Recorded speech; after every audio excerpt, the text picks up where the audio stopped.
विद्यार्थी मित्रों, हमने इससे पहले के वीडियो में कृत प्रत्यय के बारे में देखा था।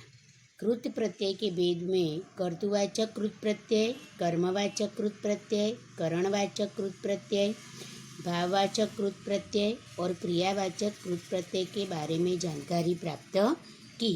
और दूसरा प्रकार प्रत्यय का दूसरा प्रकार है तद्धित प्रत्यय। उसके बारे में भी हमने देखा था कि उसके भेद स्त्रीलिंग वाचक तद्धित प्रत्यय और कर्तुवाचक तद्धित प्रत्यय तक हमने जानकारी प्राप्त कर ली थी। अब आगे देखेंगे। तद्धित प्रत्यय का तीसरा प्रकार है स्थानवाचक तद्धित प्रत्यय। जिन तद्धित प्रत्ययों से स्थान का बोध हो उन्हें स्थानवाचक तद्धित प्रत्यय कहते हैं। जैसे यहाँ पर इया, वाला, ई और वी ये प्रत्यय है। इन शब्दों के साथ जुड़कर नए स्थान दर्शाने वाले शब्द बनते हैं। अब देखेंगे। शब्द है जयपुर।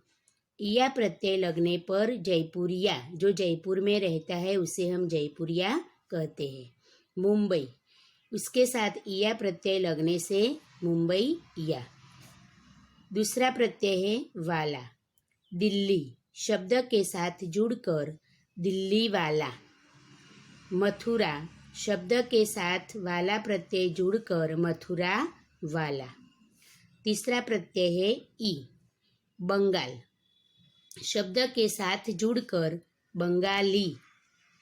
गुजरात ई प्रत्यय जोड़ने से गुजराती शब्द बनता है। चौथा प्रत्यय है वी। लुधियाना वी प्रत्यय जोड़ने से लुधियानवी।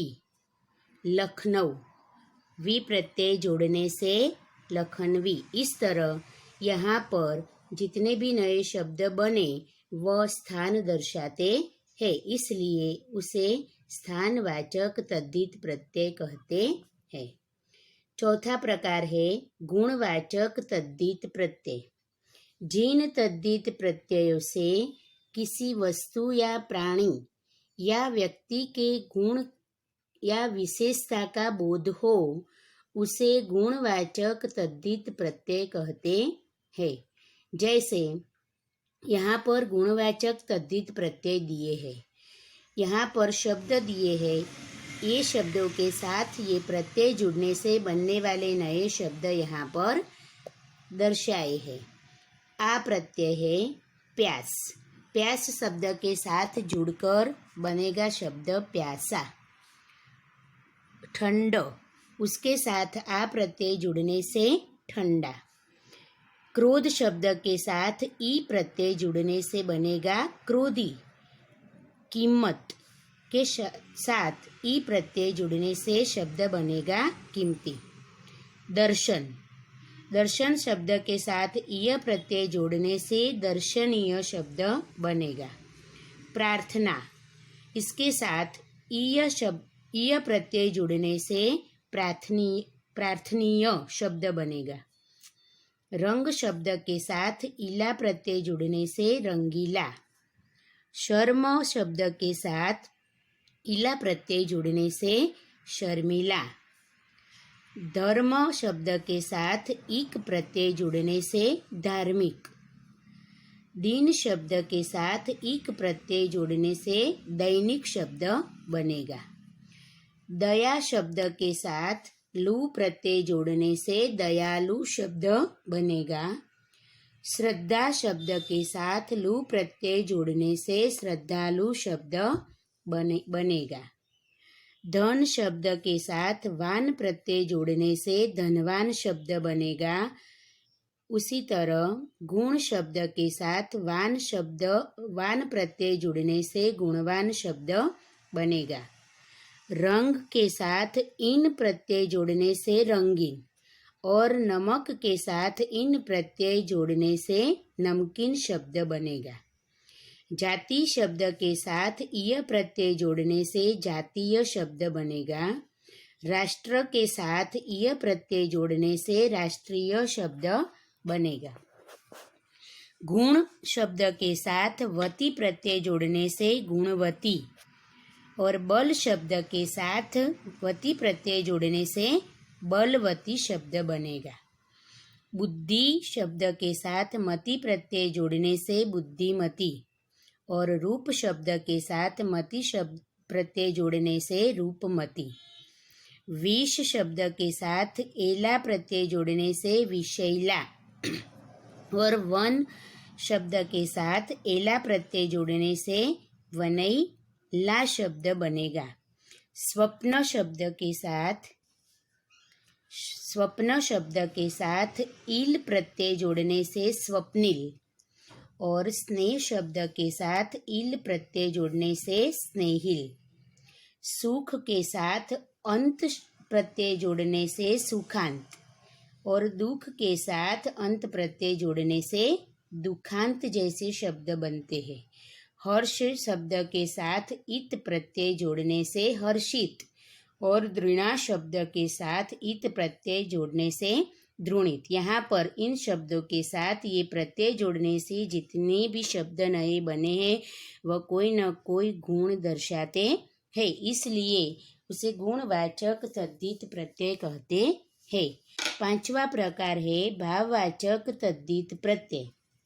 जिन तद्धित प्रत्ययों के योग से भाववाचक संज्ञाओं का निर्माण होता है उन्हें भाववाचक तद्धित प्रत्यय कहते हैं। जैसे भाववाचक तद्धित प्रत्यय शब्द और इससे बनने वाले नए शब्द। ता प्रत्यय के साथ मनुष्य शब्द के साथ ता प्रत्यय जुड़ने से मनुष्यता। मित्र शब्द के साथ ता प्रत्यय जुड़ने से मित्रता।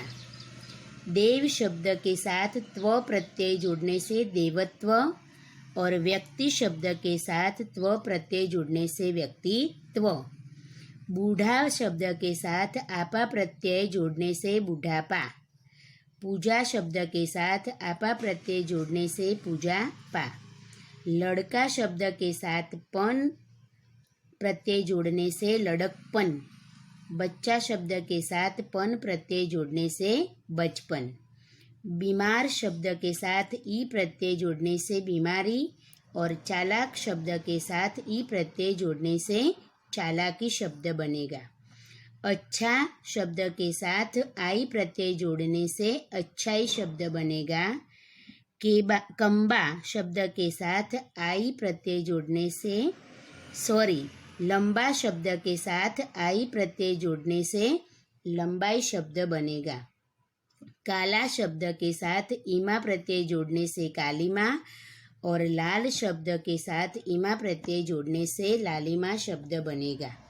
चिकना शब्द के साथ आहट प्रत्यय जोड़ने से चिकनाहट, और कड़ुआ शब्द के साथ आहट प्रत्यय जोड़ने से कड़वाहट। इंसान शब्द के साथ इयत प्रत्यय जुड़ने से इंसानियत, और हैवान शब्द के साथ इयत प्रत्यय जोड़ने से हैवानियत जैसी भाववाचक संज्ञा दर्शाने वाले शब्द बनेंगे। अब हम आगे देखेंगे तो बहुवचन वाचक तद्धित प्रत्यय। जिन तद्धित प्रत्ययों के योग से बहुवचन वाची शब्दों का निर्माण होता है उन्हें बहुवचन वाचक तद्धित प्रत्यय कहा जाता है। जैसे ए, या और इया। इन प्रत्ययों को एक वचन वाले शब्दों के साथ जोड़ने से जो शब्द बनेगा वह बहुवचन बनेगा। यहाँ पर कन्या शब्द है जिसके साथ ए प्रत्यय जोड़ने से कन्याएं, एक से ज़्यादा जो है उसे हम कन्याएं कहेंगे। लता, तो ए प्रत्यय जोड़ने से लताएं। बहु, तो बहु के साथ ए प्रत्यय जोड़ने से बहुए। वधु, वधु के साथ ए प्रत्यय जोड़ने से वधुये। चिड़िया, चिड़िया के साथ या प्रत्यय जोड़ने से चिड़िया। यहाँ आप देख सकते हैं कि एक वचन में ऊपर अर्धचंद्रकार नहीं है, जबकि बहुवचन जब बनता है तो उसके ऊपर अर्धचंद्रकार बिंदी आपको दिखाई देगी। उसी तरह गुड़िया, तो याश प्रत्यय लगने पर गुड़िया। आप लिखते समय भी ये ध्यान रखेंगे कि यदि आपको एक वचन में लिखना है तो ऊपर अर्धचंद्रकार बिंदी नहीं लगानी, और बहुवचन दर्शाना है तो आपको अर्धचंद्रकार बिंदी दर्शानी पड़ेगी। यहाँ पर ईया प्रत्यय है, नदी के साथ जोड़ देने से नदिया। यहाँ पर भी आप एक भेद देख सकते हैं कि जब एक वचन में लिखते हैं तो उसमें बड़ी मात्रा यानी कि दीर्घई है, जबकि उसका बहुवचन बनने पर यहाँ पर छोटी मात्रा यानी कि उसकी ह्रस्वई हो जाएगी।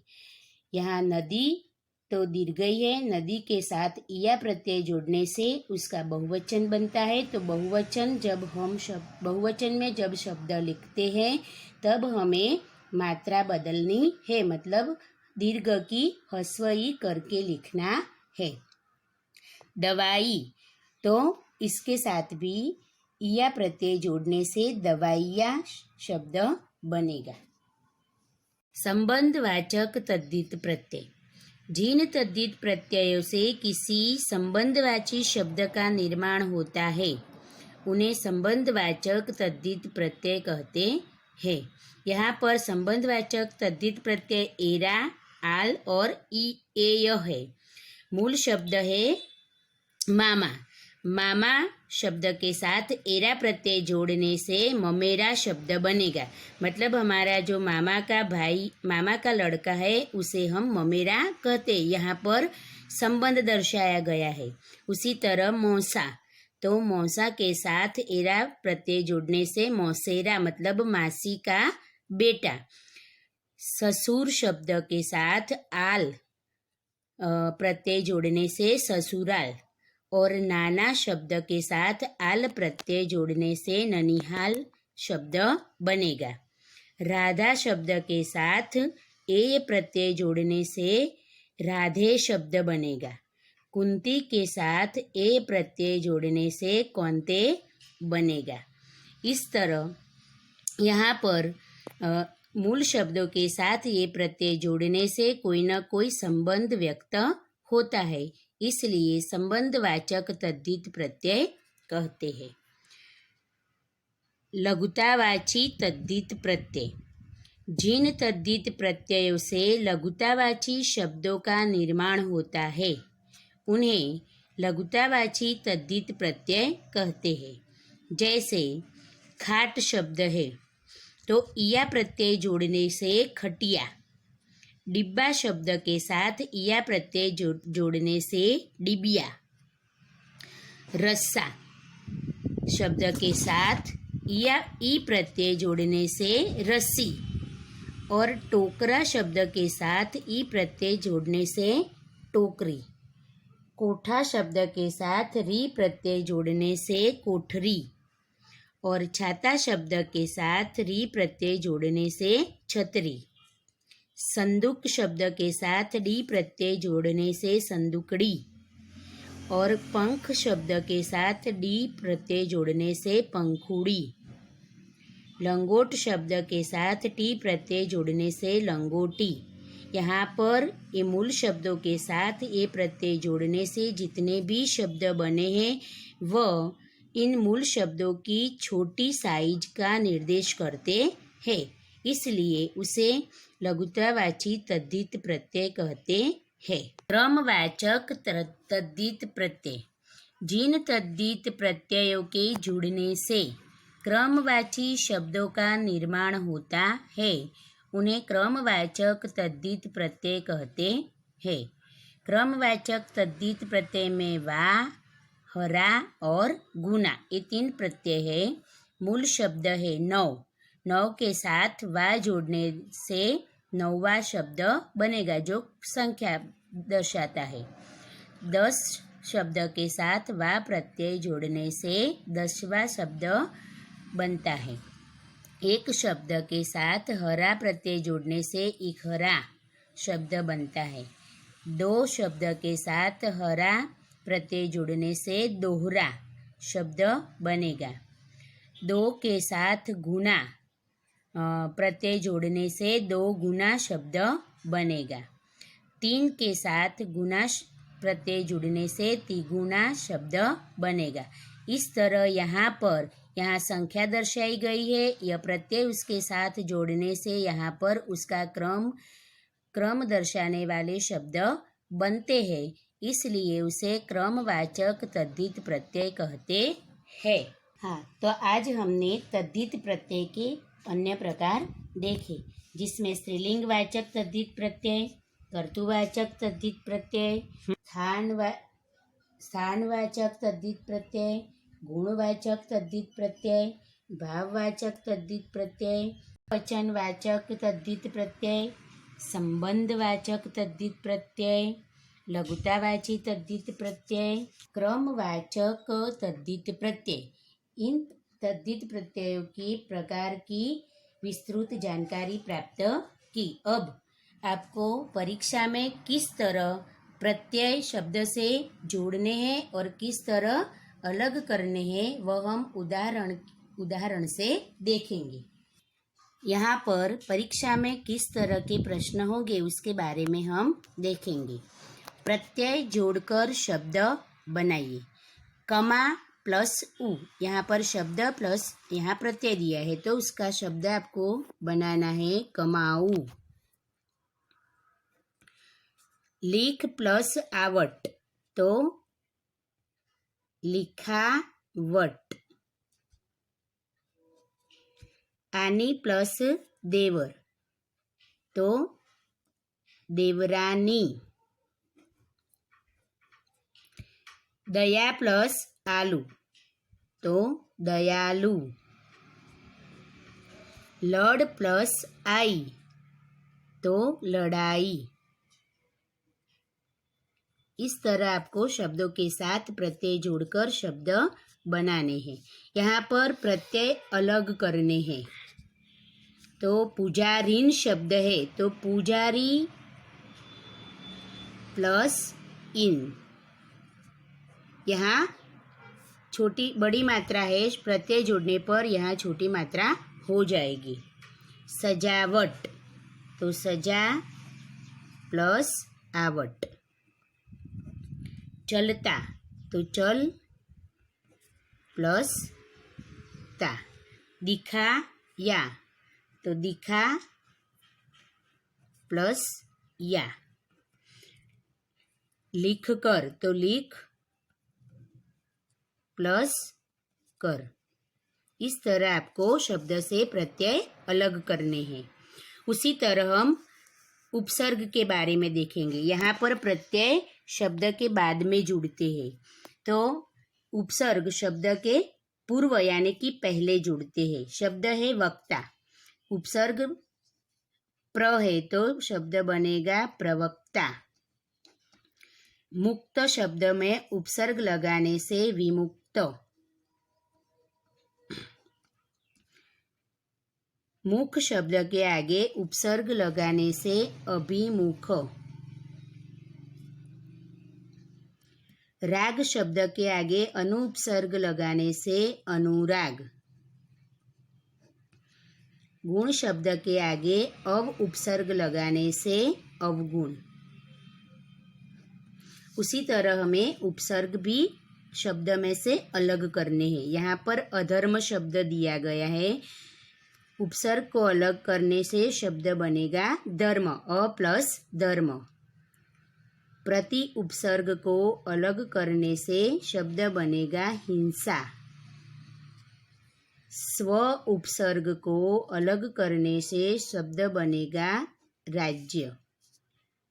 परा उपसर्ग को अलग करने से शब्द बनेगा जय। और अधि उपसर्ग को अलग करने से शब्द बनेगा नायक। इस तरह आपको शब्द में से उपसर्ग अलग भी करने वाला प्रश्न आएगा और उपसर्ग जोड़ने वाला भी प्रश्न आएगा। तो याद रखना विद्यार्थी मित्रों कि जब उपसर्ग को अलग करना है तो उपसर्ग शब्द के आगे लिखा जाएगा, जबकि प्रत्यय के बारे में आपको लिखना है तो प्रत्यय शब्द के पीछे लिखा जाएगा। यह दोनों भेद आपको अच्छे से याद रखने हैं। अब आपको HW में क्या लिखना है वह देखेंगे। प्रश्न 1, निम्नलिखित प्रश्नों के उत्तर लिखिए। प्रत्यय किसे कहते हैं? दूसरा प्रश्न, उपसर्ग और प्रत्यय का भेद स्पष्ट कीजिए। तीसरा प्रश्न, प्रत्यय के मुख्य कितने प्रकार हैं? नाम सहित लिखिए। चौथा प्रश्न, कृत प्रत्यय के कितने भेद हैं? उदाहरण लिखिए। मतलब भेद लिखना है और उसका एक एक उदाहरण देना है। तद्धित प्रत्यय के कितने भेद हैं? उदाहरण लिखिए।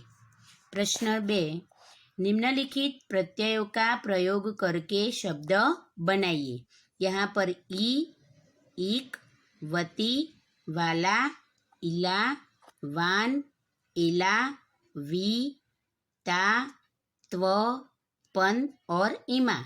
आपको 12 प्रत्यय दिए गए हैं। प्रत्येक प्रत्यय का 2-2 शब्द आपको बनाकर लिखना है।